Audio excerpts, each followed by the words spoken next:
We're profoundly interconnected. We don't always live that way. We don't always acknowledge it. But if we're going to heal, we have to live it, experience it, and create institutions that celebrate it.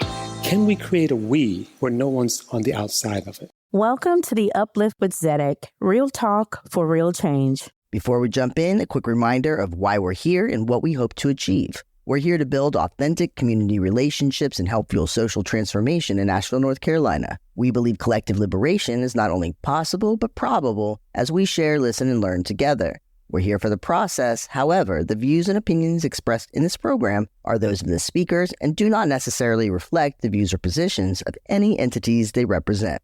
Thanks for tuning in. Today's episode is all about what happens when community leads and resources follow. In 2025, Zedek's community-led grant-making committee moved $500,000 into Western North Carolina thanks to a powerful partnership with Dogwood Health Trust, which matched our investment dollar for dollar. But this wasn't your typical grant-making process. Guided by Tara Coffey, our director of community-led grant-making, a committee of 5 local impacted community members went straight to the people, conducting research to understand what's really needed right now.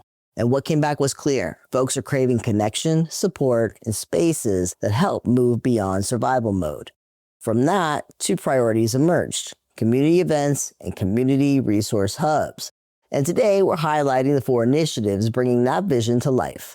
Listen in as our executive director, Libby Kyle, sits down with each of these awardees to talk about what community made possible and what's next. All right, let's get into it. First up, we'll hear from the People's Place ADL and Lovejoy Liberation Community Relations Firm, sharing their visions for community events centered on joy, connection, and belonging. We are here at Noir Collective talking to David and Alexandria of People's Place. Can you guys tell us a little bit about People's Place? What is that exactly? People's Place is a people-powered movement organization. We believe that we can make change in the places where we live just by gathering people together, learning about our similarities, our differences, and working together to make change here in Asheville. Awesome. And how long have you all been in existence? We have been around for a couple of years, starting in early 2024, I guess was when we launched, had our first big event, had our big public launch. Is that right? Or was it 2023? No, I think it was 2024. It's just that that's not where I would have begun the story, because I think we've had a couple of iterations where we got to that launch as People's Place. We started off as a dinner series where we invited activists to come in for rejuvenation and to kind of, make sure that we stay in the work by staying connected to each other. True. And I would say that was the start, and that would have been... That's going back to 2018. There probably. You go. So, awesome. So we've been doing this kind of work for a long time because we've long believed that the way to change our world and our region is together across lines of difference, respecting those differences, but not letting that stop us from determining together how we can make a change. And it's hard work. And so people need the respite of coming together and connecting with other people who also have that passion. So that's what our events have always been about. So going back to before we even had this name, we were still doing this work,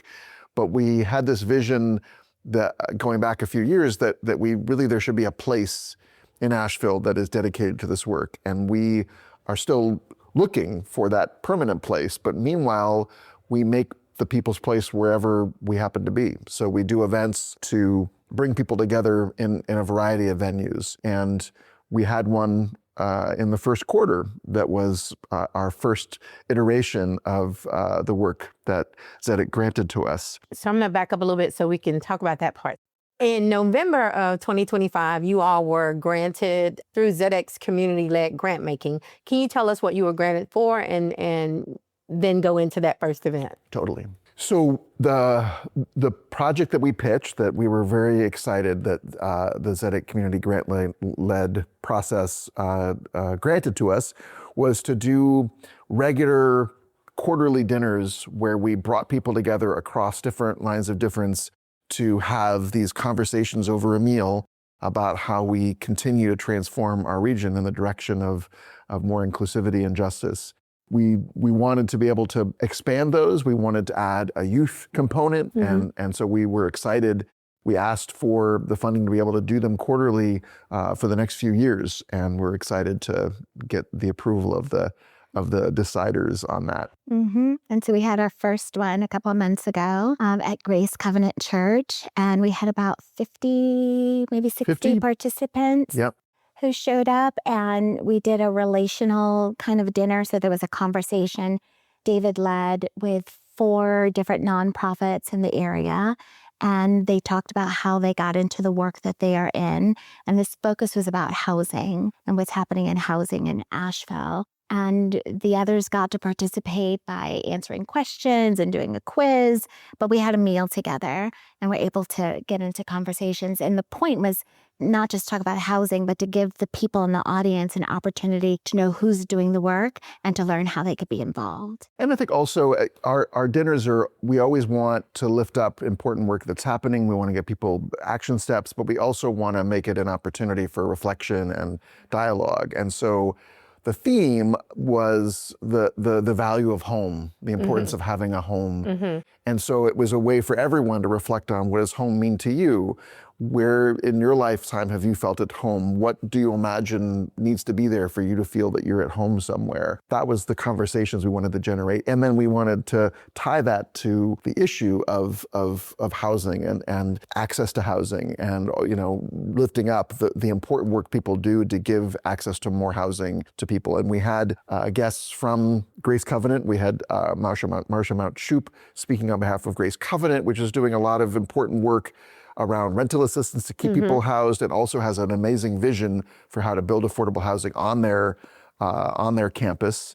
And we also had a Christian from Safe Shelter. They're also a great organization providing temporary housing that also aspires to do some long-term affordable housing. We had the Center for Participatory Change, Tiffany Debelow, talking about the work they're doing in collaboration with other organizations around mapping the housing situation. And then we had Vicki Meath from Just Economics, which has a long history advocating around housing issues. So those were our 4 key panelists, and we tried to just have a conversation ourselves about sort of why we keep doing this, why we believe it's possible to make change, because it can get discouraging, and a lot of people don't know that there's a way that things can be better.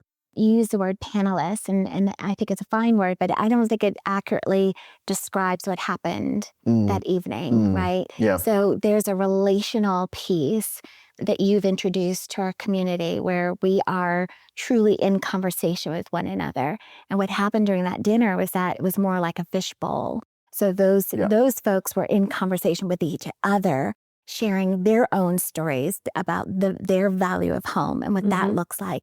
And we all on the outside got to witness that. And it really stirred up something, I think, deeper than watching, this back and forth Q&A kind of thing that we normally see with panels. And what I heard from people in the audience, especially as they were talking to their neighbors, it allowed them to go deeper too.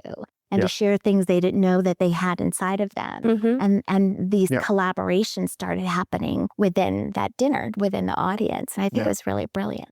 So what's next? Yeah, we're planning one most likely April or May. We haven't yet zeroed in on a date or a location yet. Do you want to say more about it?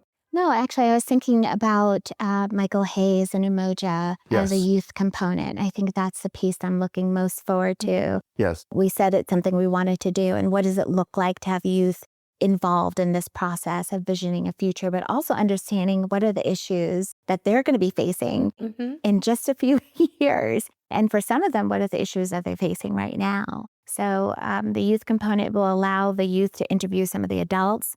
So they're not on the spot. They're actually carrying that information, and then figuring out a creative way then to share it back with the audience. So that's a part I'm looking forward to. Awesome. Why are these conversations important?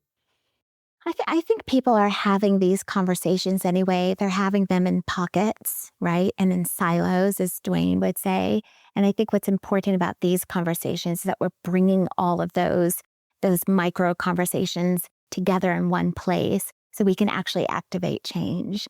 And that to me is the most important thing. Like, we can complain all day long. I know I spent some time doing that myself, But what happens when I meet someone who actually cares about what I'm caring about, and I learn about them and what they care about, and how do we see how we can affect together? So I think it's important. Yeah, I we agree. do it this way. It's the everyday conversations that people are already having. We're just bringing it together under one roof. Yeah, I think we see ourselves as trying to rebuild the civic fabric, if you will.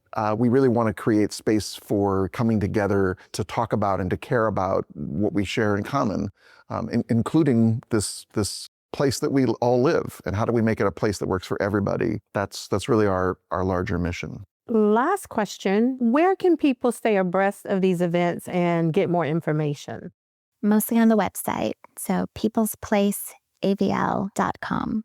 peoplesplaceavl.com. Yes. Yep. There's a place there where you can subscribe, as well as information about upcoming events. But you can just go right to the, I think, Stay Engaged tab and sign up, and then you'll get our newsletters and different information that's coming out. You can also follow us on social media. If you search for People's Place AVL, you'll find us on Instagram and Facebook too. Dr. Lavender, thank you so much for being here with us today. How are you doing? I'm doing well. Thank you for having me. All right. Well, we're going to talk a little bit about a granting process, our community-led grant making, and you and your firm are recent recipients, Love, Joy, Liberation Community Relations Firm. Yes. Can you share with us what were you granted to do? Yes. Love, Joy, Liberation Community Relations Firm was generously awarded funds for Play for the City. Play for the City is 6 community events, each with their own theme focused on intergenerational multicultural play. And you've had one event already. Can you tell us about that event? Oh my God, we had so much fun. It was recess. We were at Montfort Park, and we just took over the entire park. It was so wonderful to see people playing, standing at the top of the hill there. We had arts and crafts and mural making, basketball and pickleball. The playground was full of kids, jump rope and double dutch, as well as kickball, youth and adult yoga, and kites. Oh my goodness. Why are these types of events important?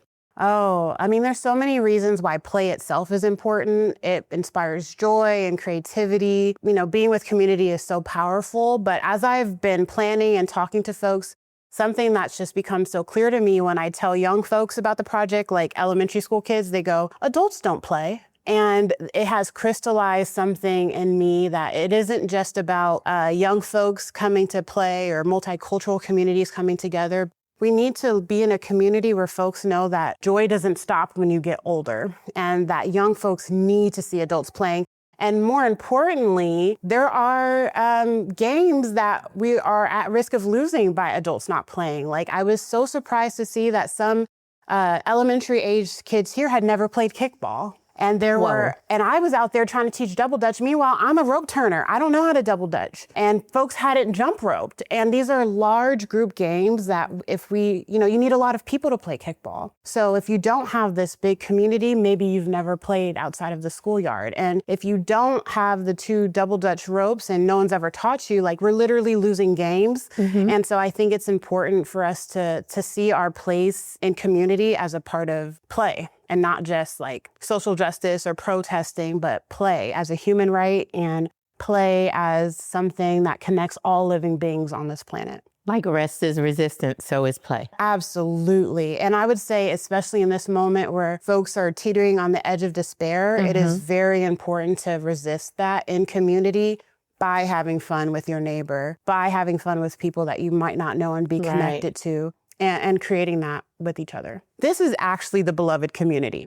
One more thing. So the thing that was really interesting to me about what you're doing is it's youth-led. Yes. So can you tell us a little bit about that? Young people are righteous, man, and they totally get it. And so the young folks that are a part of the project are helping facilitate the games. They're leading the game. So if you come to a Play for the City, and we do hope to see you there will be teenagers teaching you how to play or supporting the play in the games. And they're also a part of the outreach. And something that's unique about this project is that we're really relying on canvassing and flyering techniques, good old word of mouth advertising, so that, the young folks that are a part of the project can, hear about other ways that you connect in your community. I can also say that when I go out and I'm flyering, I feel more rooted in community. I've discovered restaurants that I didn't know. I've met people I would have not met before. I think exposing youth to other ways of connecting with community helps bolster and build their toolbox so that they can lead the next generation of movement building wherever they go. So how do we stay abreast of what's happening with these events? Yes, you can always learn more about our work in this project at lovejoyliberation.com. Our last event this season will be on May 31st at Walton Park, and that's Play in the Dirt. So we'll be focusing on getting our hands in some soil, planting seeds, and just connecting to earth. I'll be playing in the dirt with you. Yes, I'm so I will. excited. Thank you again for joining us. We are so excited to support your work. Thank you. Thank you for the community-led grant-making process that made this possible and for all the community members that will come take part in it. Next up, Aflorar Herb Collective Climate Resilience Hub and the YWCA of Asheville are on the mic, detailing plans for community resource hubs rooted in access, care, and sustainability. Sarah, just wanted to take a moment. You were granted through our community-led grant making. Can you tell us about your project? So we're Aflorar Herb Collective Climate Resilience Hub, a residential hub in West Asheville on a half acre of land in a beautiful place. It's springtime, and so the trees are just about to bud, and we're surrounded by a whole lot of birds, if you can hear them, a lot of herbs here in the garden. And so Aflorar Herb Collective grows and distributes herbs on the front lines of political threats and climate catastrophes across the area and Mexico and Puerto Rico. Okay. And the project that you were granted for, what can you tell us a little bit about what's going to happen on this land? Yeah, so if you can see over here through this window to the right of the porta-john and in between the space, that'll be a downstairs basement, which will be a 2-bedroom, 1.5 bath space that will have to be able to host community events, have community come through to work, play, gather, come and rest and relax. And so we'll have a practitioner's room so we can have like massage therapists or any kind of practitioner, social workers, post up and be able to provide one-on-one support in a private setting. And then we'll have an overnight stay for social justice warriors, folks who are coming through town who want to be in a place that's in the city, on the bus line, right? Like right here in community. Yes. In the city of Asheville, where what do we see, right? Like tourism and gentrification. A lot of it. And a whole lot of people making a whole lot of money. Uh-huh. And this is not about that, right? No. This is more about being able to provide a place for rest and relaxation and healing for communities of color, our trans and gay and LGBTQ community, as well as our spiritual or interfaith communities, you know, a place for people to come that's, you know, not, I mean, it's a huge gap. Like, you don't have really anything like this. There's places you can go and spend $150 an hour. Or more. Or more. A lot more than that, you know? And so this phase 1 of this project is going to help us have both education space, start figuring out how we're going to dance the water around the land, because unfortunately what we see is still Hurricane Helene, and the impacts of that are still here. And we want to be sure that our land is secure for the next hurricane. And so we'll start excavating and continuing to sort of build out what the land will look like down here. But then we'll 100% finish that downstairs basement. Why is this important? Yeah, well, I'm tired. Are you tired? I am. I'm tired. Yeah. Yeah. Yeah, so we need a place to grow. We need a place to learn, to flourish, to love, to be together. Place that like what we call the third spaces, or as Grace Lee Boggs called them, liberation zones. We need places like this to gather, to be able to just take off our, you know, shed our skin a little. Yes. Yeah. And not have to worry about, you know, like who's going to show up in that space or whether they're going to be, you know, safe for us. Right. And it would be really great for people to feel inspired and to see like, oh, I could do a project like this, or I could support in this way, or I can grow these plants too. Yes. You can do this. Anyone could do this from right in their back porch. We want to be able to provide people the tools to be able to do that from their home. So we do free plant giveaways every spring to inspire folks to, and Gaia Herb supports us with that, to get folks the herbs in their hands to be able to grow at home too. Beautiful. How can people support? Where do we go to get more information and to support? Yeah, so we're working on our website. We're in growth stages as an organization. We've been around for 6 years. Okay. But we spent a lot of time just doing the work and being scrappy and not necessarily like building infrastructure. Right. But the hurricane told us that infrastructure is actually really important to have. So we're working on getting some of those things built up through our fiscal sponsor, which is Southern Vision Alliance. And so, the website will be coming soon. But for now, we have our Instagram that has a link tree on it. There you can sign up to volunteer. You can read our newsletters. You can donate. If folks have dried herbs they want to donate, we can take those donations. If people have supplies like Epsom salts or beeswax or high-proof alcohol or glycerin, we can use those to make herbal goodies. What we do is we distribute those herbal goodies to 10 spots across the community every single month. Oh, wow. Like your office has some teas, but so does like Transmission has some herbs and Youth Outright has some stuff. And we go and we pop up at Campaign for Southern Equality and Poder Emma and La Milpa and Swananoa Communities Together. Yes. We do some pop-ups with Tierra Fertile. So there's all these groups get these herbs every single month. So we need to constantly have supplies donated so that we can continuously serve folks because we're still in recovery. Are you over the hurricane? No. I ain't either. It's going to be a minute. I can't even walk the river yet. You know? Right? Yeah. It's going to be a minute. I haven't walked the river. Yeah. So we have so much recovery to do. Yeah, it's a long haul. It is. And I don't know, I'm not sure we all know how to do that. And so this might just be one, little nugget or gemstone to give to this larger need that we have as a community as a whole, right? So it's Aflorar Herb Collective. It's our Instagram.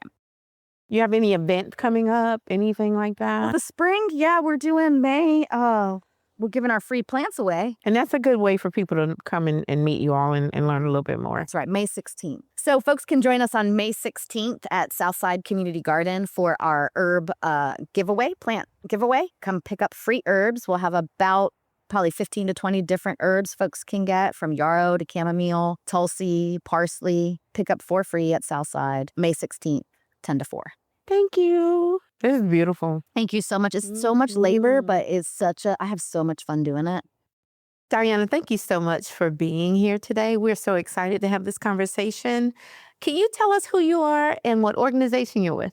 Absolutely. Thank you for having me. I'm glad to be here. My name's Diana Sierra. My pronouns are she, her, aya. I'm humbled to serve as the CEO at the YWCA of Asheville, which is located on South French Broad. Well, you all just received a grant from ZEDEC through our community-led grant making. Can you tell us a little bit about the project for which you were awarded?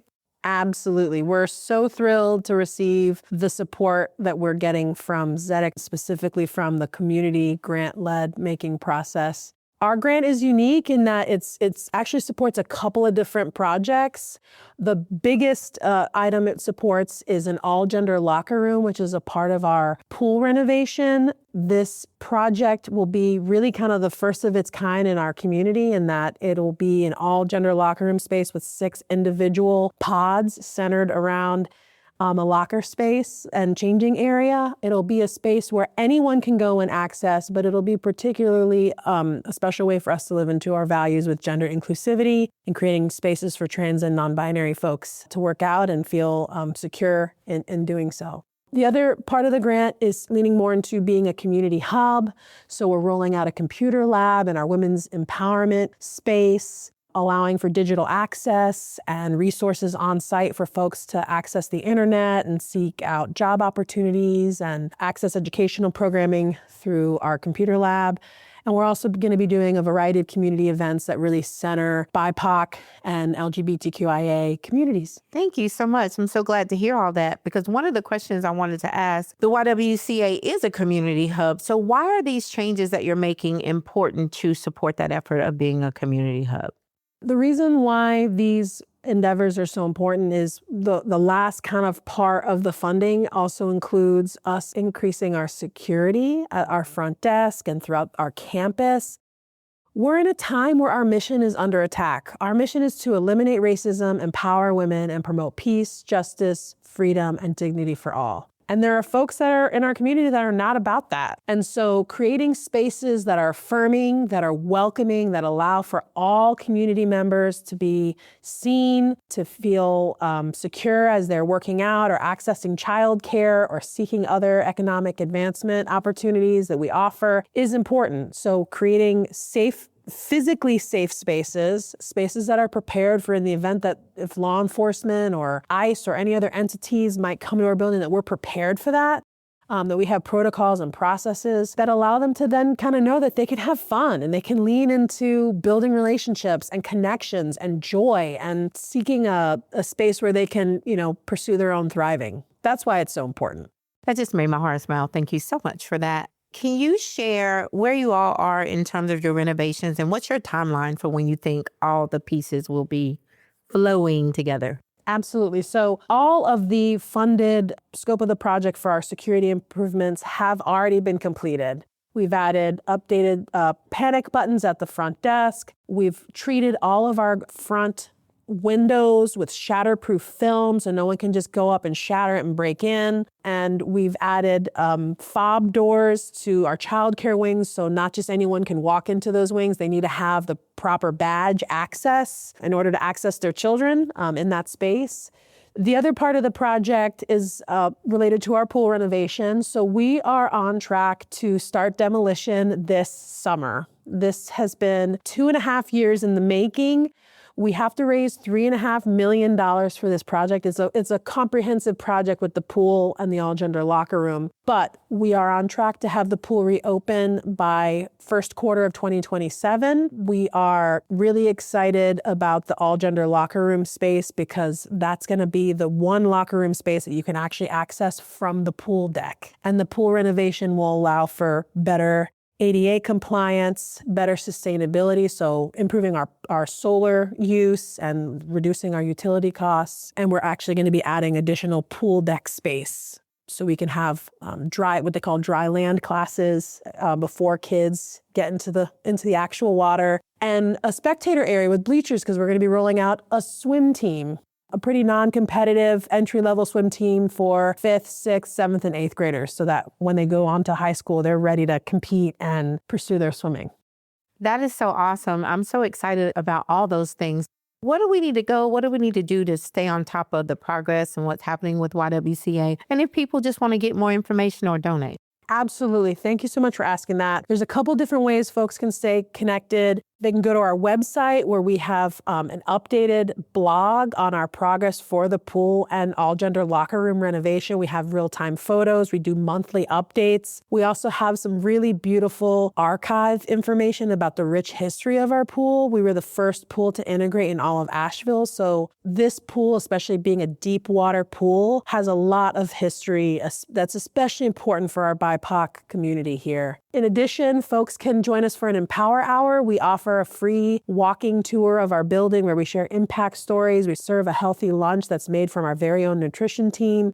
That's every Tuesday at 12, and you can also sign up on our website. You can pop in. You can stop by. We offer free drop-in tours if you're interested in a gym membership or just want to learn more about our programming. So there's lots of different ways folks can tap in and support and donate. Thank you so much. Diana, what other resources are available at the YWCA? We got a lot going on in our building. We're probably most well known for our health and wellness programming. So we have a gym, pool, and group fitness offerings. Sliding scales. We want to be accessible for anyone who wants to work out with us. We also have free community classes, so anyone in the community, even if they're not a member, can come work out with us. We offer about 6 or 7 of those classes every week. And then we're also probably best known for our early learning program. We have about 100 children in our program right now. That's a full-time 5-star licensed childcare program. But I do want to highlight some other resources that I think are really important for our community. So we offer one of the only programs of its kind, which is called Empowerment Childcare.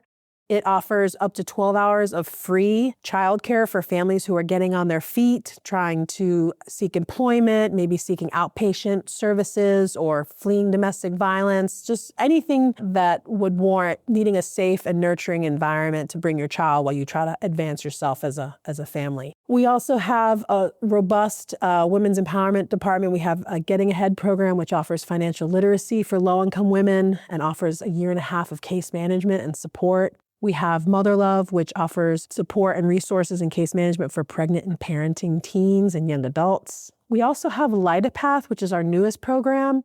That's a program that offers yoga and mindful movement for folks that are incarcerated. So we're in the Women's Correctional Facility here in Buncombe County, and we're in the Buncombe County Jail. And folks can volunteer with that program if you are a yoga instructor or can teach other group fitness classes. And lastly, we have our racial justice programming. Every month we offer free racial justice workshops to our community. You can also sign up for that online. Thank you so much. It sounds like a lot of amazing work is happening at the YWCA, and we are happy to be a part of it.